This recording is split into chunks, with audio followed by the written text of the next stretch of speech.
The number of Americans who have mistakes on their credit reports is staggering. A 60 Minutes report exposed that most people cannot even correct the problems. CBS 2's Christine Sloan follows up. Meg Pasternak says a mistake on her credit report nearly destroyed her credit.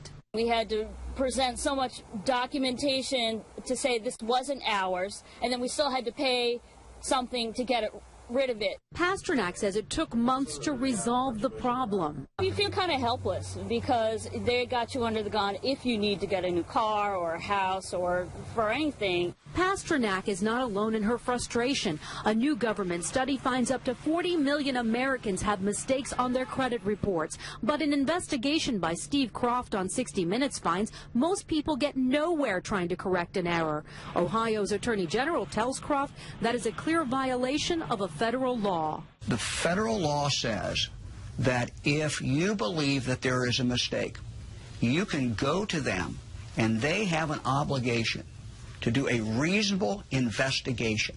They're not doing a reasonable investigation. End result, if we're successful, is a deletion of that record from your credit report. The credit pros in Newark help people fight agencies like TransUnion and Experian. All the information they receive from a customer, they translate it into a code. They don't forward the letter and the proof of payment to the creditor. They just forward the 3-digit code. So the best way to protect yourself? Go directly to the creditor rather than going to the credit bureau themselves. Another good habit to get into, check your credit report periodically to make sure there are no changes.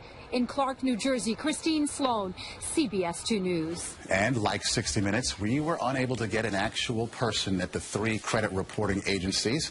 60 Minutes was referred to the spokesperson for the agencies, who provided a statement citing an industry-sponsored survey that showed 95